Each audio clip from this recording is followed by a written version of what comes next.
뉴스 투데이입니다. 광양 바이오매스 발전소 사업에 찬성하는 지역 주민들이 사실상 실체가 없다는 보도 어제 전해드렸습니다. 자세히 따져보니 발전소가 건립될 경우 기대할 수 있는 효과도 사실상 크지 않은 상황입니다. 조희원 기자가 보도합니다. 광양 황금산단 바이오매스 발전소 건립에 찬성하는 일부 주민들은 발전소가 들어설 경우 양질의 일자리가 생겨나 지역민의 소득이 늘어날 거라고 기대합니다. 사업 추진 당시 발전소를 건설하면 새로운 일자리가 200개 이상 창출되고 공사 기간에는 연간 33만 명이 고용된다고 알려졌기 때문입니다. 하지만 환경부가 공개한 바이오매스 발전소 사업 평가서를 보면 발전소가 연간 고용하는 인원은 59명뿐입니다. 공사 기간 동안 투입되는 인부 역시 80명에 불과해 평가서에도 해당 지역의 일부 인구 증가가 예상되나 광양시 인구 증가에 미치는 영향은 경미한 수준일 거라고 나와 있습니다.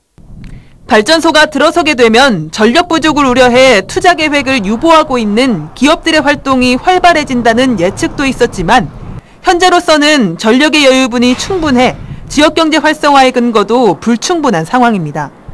전력이 부족해가지고 공장에서 어려움을 겪고 있다 뭐 그런 이야기는 없고요. 식품 산단 쪽에 만약에 알루미늄 공장이 들어오면 점진적으로 앞으로 향후 좀 전력이 부족하다라는 뭐 그런 이야기는 있는데 그건 뭐 면밀히 검토하는 이야기는 아니고 별 문제는 없는 걸로 제가 이야기를. 지역 주민들은 발전소가 들어설 경우 수십 년 만에 숨통이 트이기 시작한 발전소 인근의 택지 개발 사업이 수포가 되어 오히려 지역 경제가 후퇴할 수 있다고 한탄하고 있습니다. 개발지구가 지금 약 한 20년을 지금 끌고 있어요.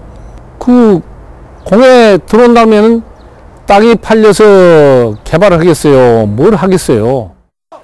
이런 가운데 개발 사업에 투자한 일부 주민들은 발전소가 본격적인 착공에 들어갈 경우 반대 시위에 나설 계획도 밝혀 발전소 건립을 둘러싼 논란은 쉽게 가라앉지 않을 전망입니다.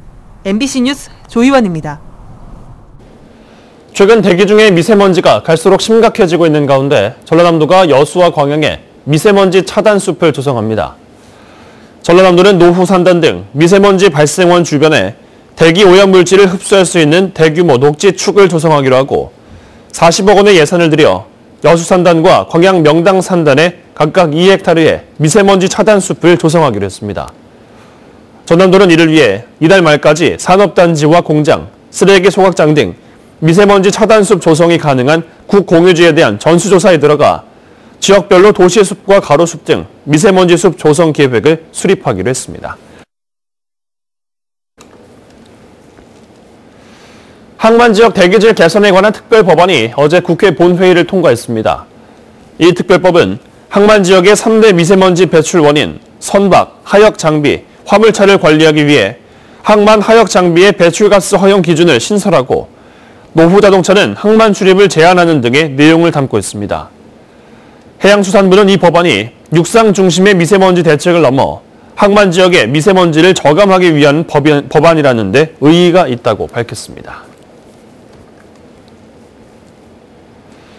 제2회 전국동시조합장 선거가 어제 도내 200여 곳의 투표소에서 치러졌습니다. 유권자마다 조합과 지역 발전을 위해 헌신할 수 있는 조합장의 역할을 강조한 가운데 앞으로 불법 선거운동과 관련한 수사 결과에도 관심이 모아지고 있습니다. 김종수 기자가 보도합니다.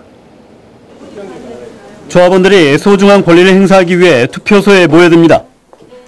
이들은 자신이 선택한 조합장에 앞으로 4년 동안 조합원의 이익과 조합 발전에 확실한 대안이 되주기를 고대했습니다. 특히 현장 행정 강화와 함께 농사노촌의 경쟁력 향상을 위해 조합원들의 물음표를 확실한 느낌표로 바꿔주기를 바라기도 했습니다. 어려움이 많아요. 그 어려움들을 좀 파악하셔가지고 과연 이것이 옳은 거구나, 이것이 이렇구나 좀 참가하셔서 또 직접 방문하셔서 농사짓는 농민으로서 쌀 수맥과 통합으로 더 크게 번창할 수 있는 그런. 도내 253곳의 투표소에서 진행된 이번 선거는 선거의 투명성과 공정성을 높이기 위해 위탁선거로 치러졌습니다. 하경과 지연 등 연고주의로 치러지는 폐단을 줄였다는 긍정적 평가와 함께 제약된 선거운동으로 후보자들의 면면을 살피는데 한계가 있었다는 아쉬움도 남았습니다. 이번 선거에선 현직 조합장 60여 명을 포함해 모두 440여 명이 등록을 마치면서 평균 2.4대 1의 경쟁률을 보였습니다. 그러나 막판까지 치열했던 선거운동만큼 불법 선거운동 역시 곳곳에서 터져나와 조합장 선거의 어두운 민낯도 드러났습니다. 지난 선거 때보다 크게 줄었지만 고발과 수사 의뢰 등의 조치 건수가 여전히 팽배해 당락의 결과만큼 수사 상황도 지켜봐야 할 부분입니다. 공직선거와 마찬가지로 중대 범죄로 판단될 경우 당선인 자격이 무효 처리될 수 있기 때문입니다. 당의 벌금형을 선고받거나 당선인의 배우자나 직계 존비속이 해당 선거에서 매수나 기부 행위를 위반하여 징역형 또는 300만 원 이상의 벌금형을 선고받았을 때 당선 무효가 됩니다. 한편 여수수협과 순천농협 등 31곳의 조합에서 무투표 당선이 확정돼 각 조합의 정관에 맞춰 신임 조합장의 임기가 시작됩니다. 막대한 예산과 인사권 등 막강한 권한을 부여하는 조합장 선거. 조합 가족의 동반 성장이란 구체적인 방향 제시 못지않게 선거 기간 불거진 반목과 갈등을 치유하는 것도 신임 조합장들의 해결 과제로 남게 됐습니다. MBC 뉴스 김종수입니다. 이번 선거와 관련해 광주 전남에서 80여 명의 선거사범이 입건된 것으로 알려졌습니다. 광주지방검찰청에 따르면 지난 12일까지 목포지청 19명, 순천지청 15명을 포함해 모두 82명이 입건됐으며 이 가운데 16명이 기소되고 60여 명이 수사를 받고 있습니다. 입건된 유형을 보면 금품선거가 34명으로 가장 많았고 흑색 선전과 사전 선거운동 등이 뒤를 이었습니다. 여수 출신의 항일 독립유공자가 44명으로 늘었습니다. 여수시는 항일 독립운동을 지속적으로 펼친 정영한, 이봉금, 박창래 선생이 독립유공자로 선정됐으며 이에 따라 여수 출신 독립유공자가 기존 41명에서 44명으로 증가했다고 밝혔습니다. 정영한 선생과 이봉금 선생은 식민 통치의 부당함을 알리기 위해 독립만세운동 등을 전개했으며 박창래 선생은 여수국립수산학교 재학 시절 비밀단체인 독서회를 조직해 항일 독립운동을 펼쳤습니다. 40여 년 전 신안 증도 앞바다에서 발견된 중국 교역선에서 수만 점의 유물이 발굴됐습니다. 신안군이 타지 박물관에 보관되어 온 이들 신안 해저 유물을 되찾기 위해서 박물관 건립에 나섰습니다. 문현철 기자가 취재했습니다. 국립해양문화재연구소에 전시 중인 신안선. 조각조각을 맞춰서 보관한 이 선박은 길이 34m, 폭 11m, 무게는 200톤으로 당시에는 꽤 큰 무역선으로 추정됩니다. 700여 년 전 원나라에서 일본으로 항해하던 중 신안 증도 앞바다에서 침몰한 이 신안선에서는 청자 9천여 점을 비롯해 2만 7천여 점의 유물이 발굴됐습니다. 당대의 가장 문화적으로 가장 값어치 있고 의미 있는 문화재들이 일괄 출토된 것으로서 문화재적 의미가 굉장히 크다고 할 수가 있겠습니다. 국립중앙박물관과 광주박물관 등에 보관된 이들 해저 유물을 되찾기 위해서 신안군이 해저유물 박물관을 짓기로 했습니다. 올해 타당성 조사와 함께 국비 확보에 나섰고 국립박물관 측에는 신안 해저유물의 대여나 이관에 적극적인 협조를 구했습니다. 충남 태안에서 발굴된 해저유물과 침몰선 등을 전시 중인 서해 소중유물 보관동과 같은 규모와 시설을 구성하고 있습니다. 신안 증도 아니면 신안 어느 곳에 신안 해저유물이 반드시 전시될 수 있도록 정부를 설득하고 또 관련 기관을 찾아다니면서 설득할 계획입니다.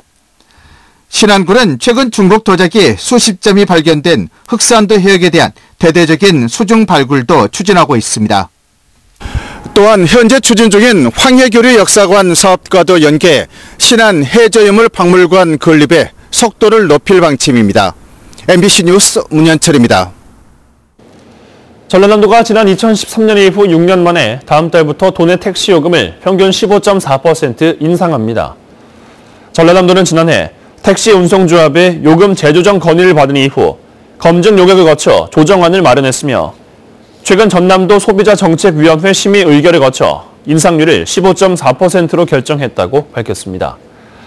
이에 따라 중형택시 기준 기본요금은 현행 2,800원에서 3,300원으로 거리 146m, 35초당 100원이던 요금이 134m, 32초당 100원으로 인상되고 심야 할증은 20%, 시간 외 할증은 35% 이내, 호출료 1,000원 등으로 조정됩니다. 여수 지역의 마이스 산업 활성화를 위해 민관이 합동으로 행사 유치 활동에 나서고 있습니다. 여수시는 지난 11일부터 이틀 동안 관내 12개 업체와 함께 서울에서 마이스 유치 상담회를 진행한 결과 수도권 지역에서 200여 명이 참여했으며 1:1 맞춤형 상담을 통해 모두 30여 건의 행사를 유치했다고 밝혔습니다. 한편 지난해 여수 지역에서는 1,320건의 마이스 행사가 열렸으며 참가 인원은 31만 명으로 집계됐습니다. 여수지방해양수산청이 국가필수 도선사를 지정해 운영할 계획입니다. 해수청은 지난해 개정된 도선법에 따라 오는 4월부터 여수왕 도선고 소속 도선사 46명 중 5명을 국가필수 도선사로 지정해 운영하겠다고 밝혔습니다.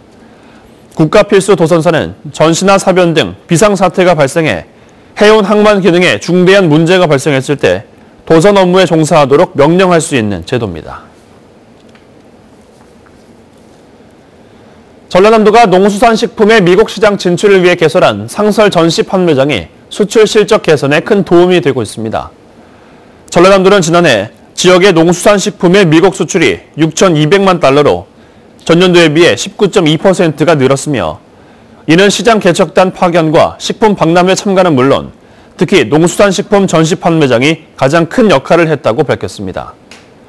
전남도가 운영하는 미국 농수산식품 상설 전시 판매장은 현재 총 4곳으로 이를 통한 지역 농수산식품 수출 규모는 310만 달러에 이르고 있습니다.